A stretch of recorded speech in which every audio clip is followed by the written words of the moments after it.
Hello everyone, welcome to this important video.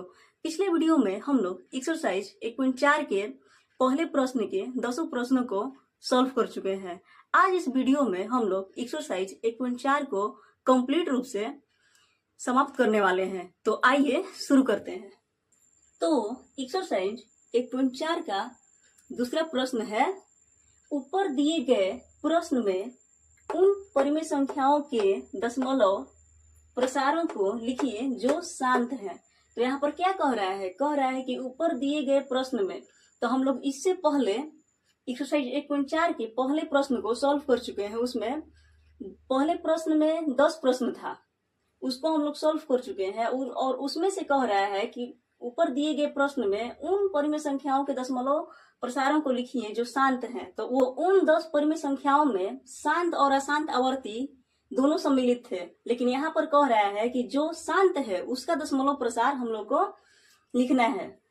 तो उसमें से 13 बटा में 3125, 17 बटा में 8, 15 बटा में 1600, 23 बटा में 2 के पावर में 3, 5 के पावर में 2, 6 बटा में 15, 35 बटा में 50, ये परिमेय संख्याएं जो है ये शांत हैं। और यदि शांत है, इसलिए इन परिमेय संख्याओं का हम लोग को दशमलव प्रसार लिखना है। तो पहला है 13 बटा में 3125 और इसका हम लोगों को दशमलव प्रसार निकालना है। तो हम लोग 13 में 3125 से भाग देकर भी इसका दशमलव प्रसार निकाल सकते हैं, लेकिन इससे भी इजी तरीका एक है। सबसे पहले हम लोग इसको लिख लेंगे 13 बटा में 3125 और इसके बाद हम लोग लिखेंगे 13 बटा में 3125 का हम लोग गुणनखंड करेंगे तो आएगा 5 गुने 5 गुने 5 गुने 5 गुने 5। यहाँ पर हम लोग देख रहे हैं कि 5 जो है कितना है, 5 5 गो है। तो हम लोग यहाँ पर ऐसे लिख सकते हैं इसको 13 बटा में 5 के पावर में 5। और हम लोग यहाँ प्रयास करेंगे कि नीचे में यदि 10 आ जाएगा तो हम लोग को दशमलव प्रसार निकालना इजी हो जाएगा। तो नीचे में 10 लाने के लिए हम लोग 2 के पावर में 5 से मल्टीप्लाई करेंगे। यदि इसमें हम लोग 2 के पावर में 5 से मल्टीप्लाई किए हैं इसमें नीचे वाले में, तो ऊपर वाले में भी 2 के पावर में 5 से मल्टीप्लाई करना होगा, तभी तो कटेगा, तो वापस उतना ही आ जाएगा। तो इसके बाद हम लोग इसको सॉल्व करेंगे तो कितना हो जाएगा, 10 के पावर में 5 हो जाएगा। तो कितना हो जाएगा, 10 के पावर में 5 यानी कि 5 गो 0 हो जाएगा। और ऊपर में कितना हो जाएगा, ये है 13 और ये हो जाएगा 32। 13 और 32 से गुना होगा तो कितना हो जाएगा, 13 और 32 से गुना होगा तो 26 13 39, 6 हो जाएगा 11 और 4 416 आ जाएगा। इसके बाद हम लोग लिख देंगे 416 और कितना जीरो है, 1 2 3 4 5 है, तो 1 2 3 4 और 5 के पहले पॉइंट लगा देंगे और यही हम लोगों का आंसर हो जाएगा। यही हमारा आंसर है।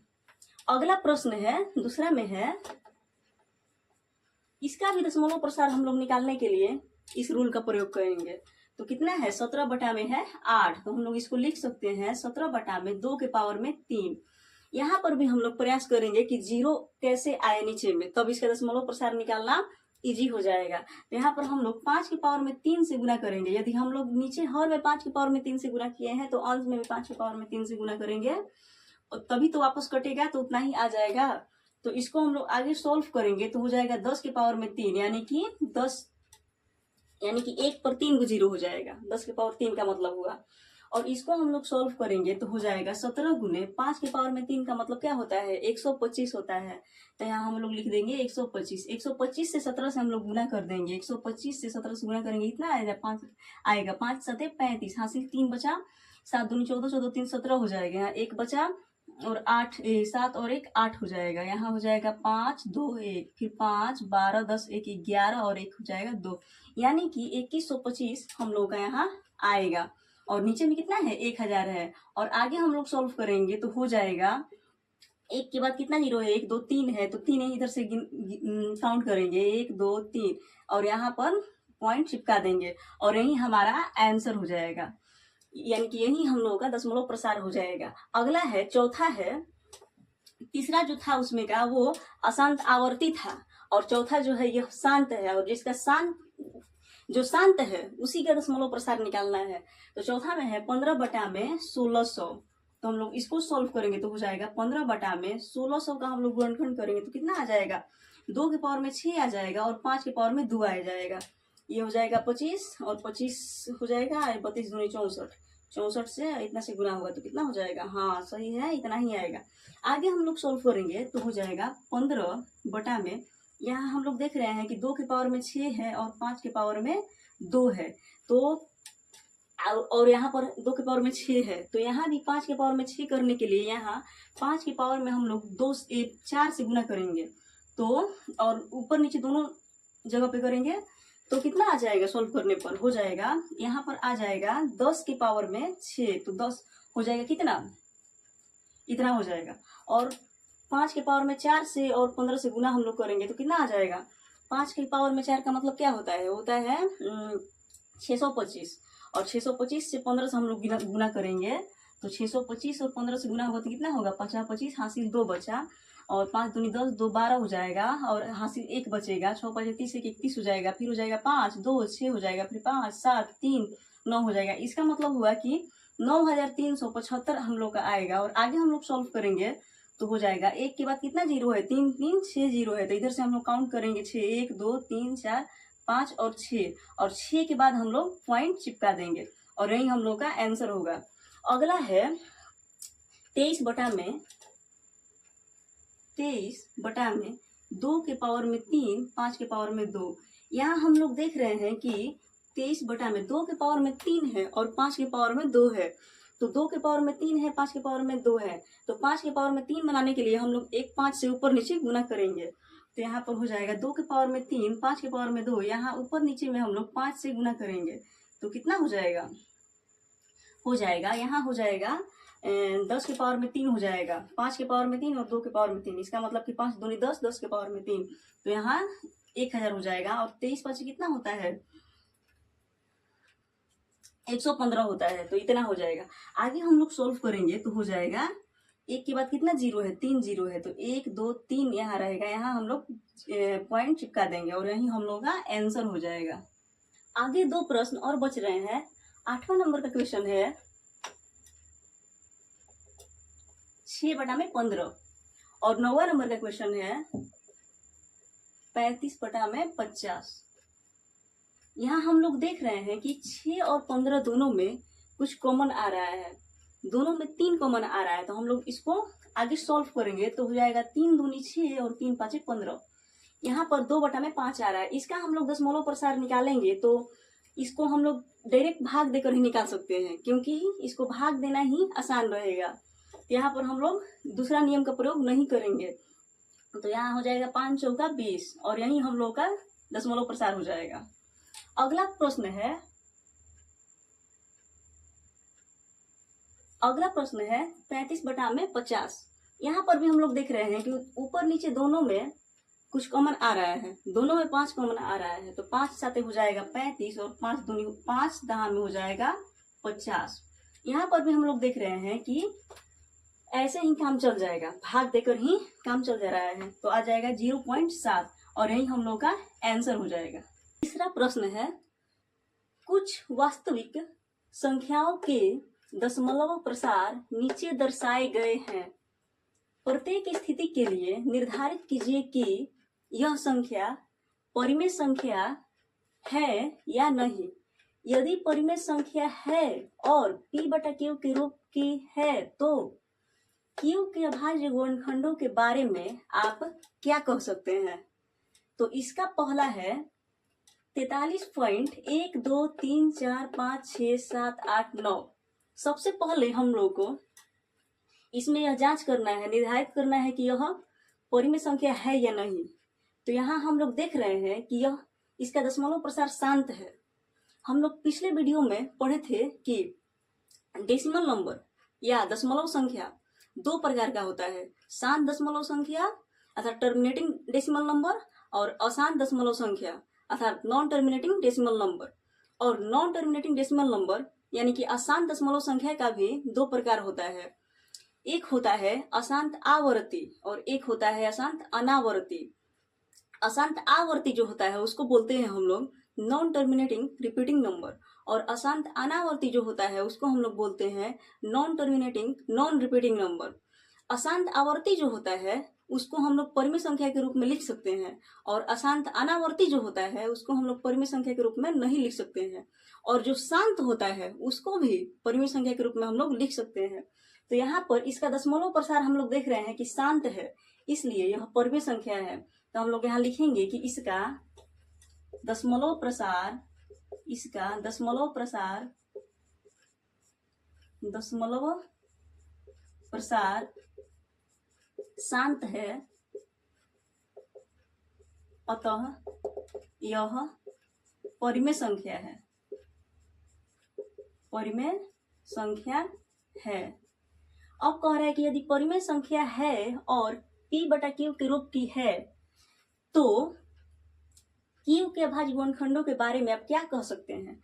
तो हम लोग पहले तो ये निर्धारित कर दिए हैं कि यह परिमेय संख्या है, और अब कह रहा है कि यदि परिमेय संख्या है और P/Q के रूप की है तो P/Q के रूप की हम लोग यदि इसको लिखेंगे तो हो जाएगा 43 1 2 3 4 5 6 7 8 9 बटा में यहाँ दशमलव को हटाया जाता है तो यहाँ 1 हो जाएगा, और दशमलव के बाद कितने अंक है 3 3 6 और 9 है, तो 9 0 हो जाएगा।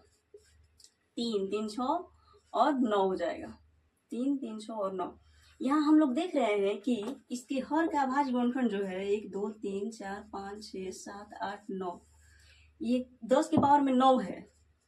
और इसको हम लोग आगे सॉल्व करेंगे तो 10 के पावर में 9 को हम लोग ये भी लिख सकते हैं कि 2 गुने 5 के पावर में 9।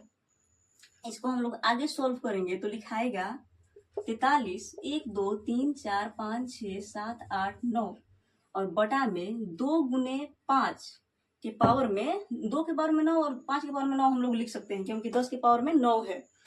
तो यहाँ हम लोग देख रहे हैं कि इसके Q के मतलब कि P/Q के रूप में है, और ये P है और Q है। तो यहाँ हम लोग देख रहे हैं कि Q के अभाज्य गुणनखंड जो है, Q का अभाज्य गुणनखंड जो है 2 के पावर में m और 5 के पावर में n के रूप का आ रहा है।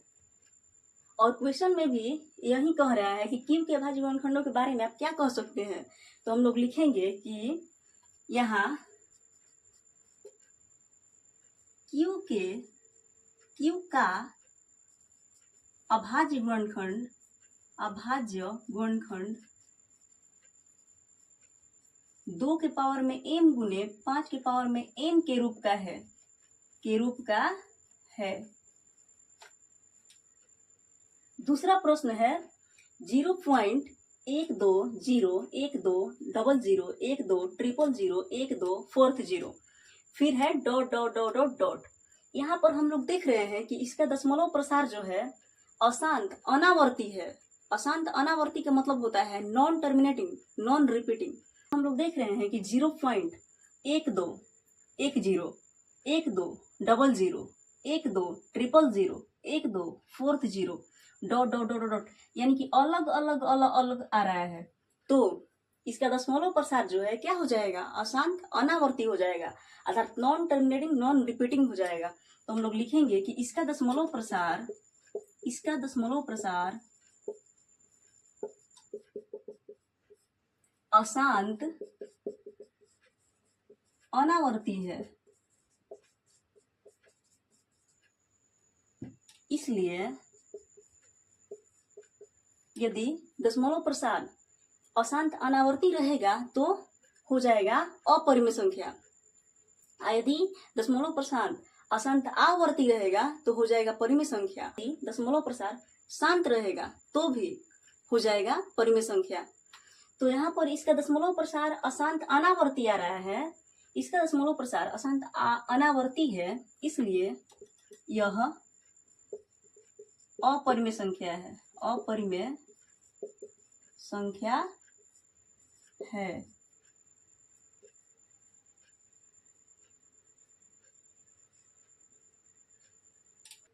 और यदि अपरिमेय संख्या आ गया तो यहीं पर हमारा क्वेश्चन सॉल्व हो गया, क्योंकि इसमें कह रहा है कि परिमेय संख्या है या नहीं। यदि परिमेय संख्या है और P/Q के रूप की है तो Q के अभाज्य गुणनखंडों के बारे में आप क्या कह सकते हैं। तो यहाँ पर परिमेय संख्या है ही नहीं तो Q से मतलब ही नहीं है।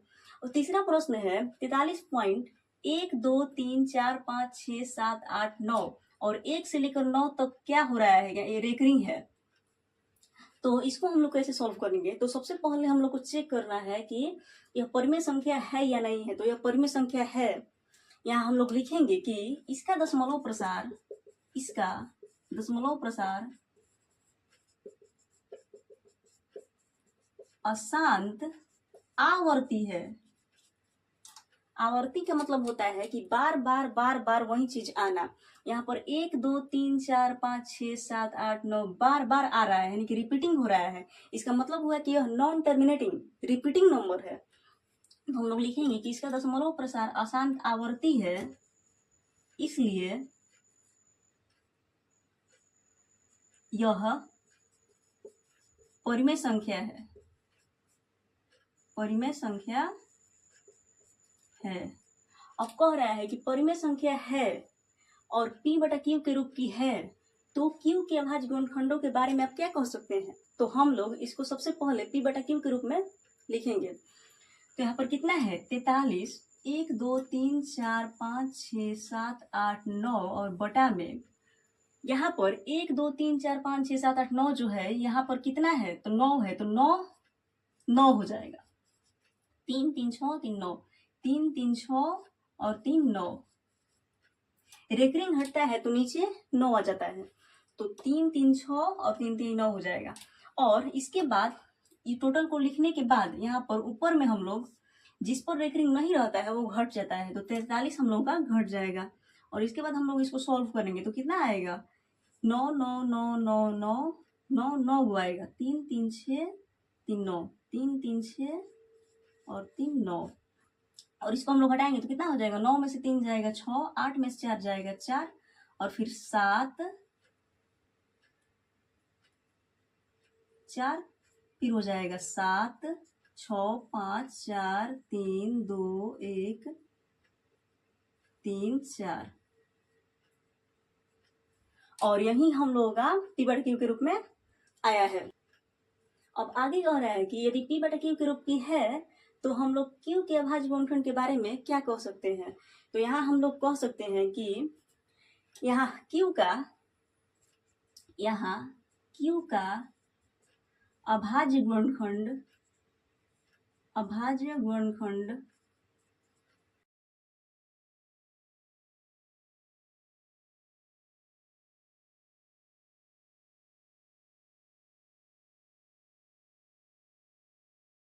नहीं है।